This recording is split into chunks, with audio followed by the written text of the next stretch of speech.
اس کے آرڈر کی امپلیمنٹیشن ہو. تو ہمارے میرا خیال میں کوئی 100% تو سیٹسفائی نہیں ہوں. مزید اس کے اندر جو ہے وہ ورک کی اور اس پہ محنت کی ضرورت ہے.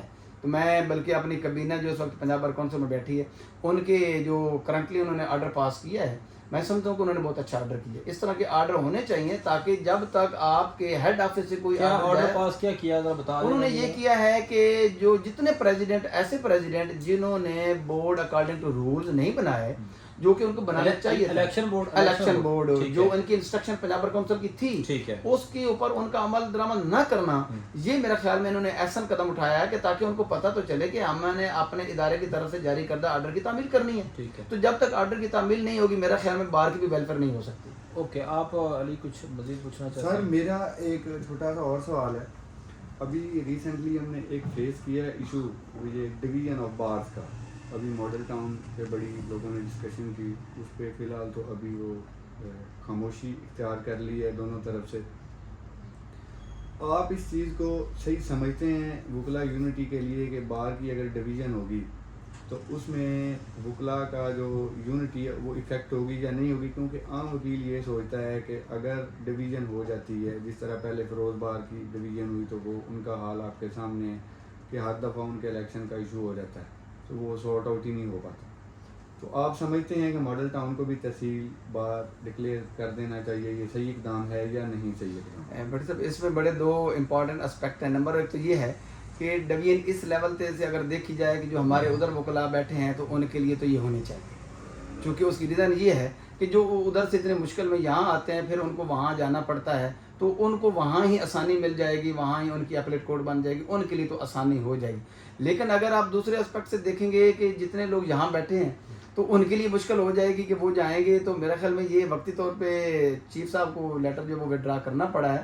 بہرحال ڈویژن ہونے میں میرا خیال میں آسانی لوگوں کے لیے بھی ہے اور ہمارے ان بھائیوں کے لیے بھی ہے جن کو وہاں سے ادھر آنا پڑتا ہے. میرا خیال میں سے ہونی چاہیے. نہیں تو اس میں یونٹی کا کوئی اس میں فرق پڑے گا یا نہیں پڑے گا؟ آپ تھوڑا سا براڈ مائنڈڈ میں اس چیز کو لینا, فرق تو پڑتا ہے نا کہ جو مطلب یہاں گروپ بیٹھے ہیں ان کا ایک اسٹرینتھ تو ہے نا, وہ بریک تو ہو جاتی ہے نا کہ جب آپ کا چھوٹے چھوٹے بن جاتے ہیں آپ وہاں چلے جاتے ہیں.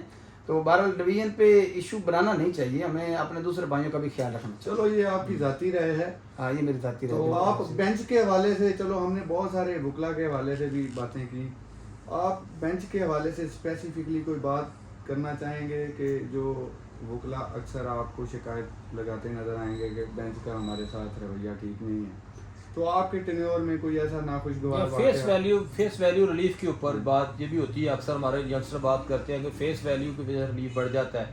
تو یہ جو بات علی نے کی ہے بڑی امپورٹنٹ بات ہے کہ بینچ کا رویہ ٹورڈ کیا عام وکیل اور ایک فیس ویلیو کے اوپر ایکول ہے, یا آپ عہدیدار رہے ہیں تو آپ نے اس سے مستفید ہوئے ہیں آپ کہ آپ جب بطور عہدیدار جاتے تھے تو آپ کا جو فیس ہے اس ویلیو کی وجہ سے آپ کا ریلیف بڑھا تھا, یا کس پہ کیا کہتے ہیں آپ؟ ایک تو اللہ کا شکر ہے ایک ریکارڈ ہے کہ ہمارے ٹینیور میں سنگل سٹرائک بھی نہیں ہوئی, ہائی کورٹ کے اندر سنگل سٹرائک بھی نہیں ہوئی. دوسری بات یہ ہے کہ اس میں نو ڈاؤٹ کہ جو فیس ریڈنگ ہے نا یہ تو میرا خیال میں آپ یہ نہیں کہہ سکتے کہ فیس ریڈنگ نہیں, بلکہ ہائی کورٹ تو ہائی کورٹ رہے گی, نیچے لیول تک بھی آپ جائیں گے نا تو جو آج کل کی روٹین چل رہی ہے اس میں ان لوگوں کو ریلیف پہ اوبلائز کیا جاتا ہے جو خاص کر کے کوئی کابینہ ہوتی ہے. حالانکہ یہ ہونی نہیں چاہیے. اگر کسی جونیئر وکیل کا بھی جو ہے کیس اچھا بنتا ہے اس کو ریلیف اس وجہ سے نہیں ڈینائی ہونا چاہیے کہ وہ جونیئر ہے اور ایک سینئر ہے. تو میں سمجھتا ہوں کہ یہ نامناسب اس طرح بینچ کو بھی نہیں کرنا چاہیے. بینچ کو بلکہ اگر جونیئر کا بنتا ہے تو اس کو بلائز کرتے ہوئے اپریشیٹ بھی کرنا چاہیے تاکہ اس کو جب کریج کریں گے تو وہ بھی آگے نکلے گا. تو یہ چیز نہیں ہونی چاہیے, بینچ اور بارڈ میں فرق نہیں رہنا چاہیے ان چیزوں پہ. جی آپ صاحب اچھا ایک پیغام جو ہے آپ نوجوان وکلا کو اور ہمارے اس چینل کے اساتذہ سے آپ اگر دینا چاہتے ہوں تو کیا؟ میں جی سب سے پہلے تو آپ کے اس چینل کو اپریشیٹ ضرور کروں گا کہ آپ نے ایک سورس جنریٹ کیا ہے کہ ہم اپنے ان وکلا بھائیوں تک پیغام پہنچا سکیں کہ ہم کیا کرنا چاہتے ہیں.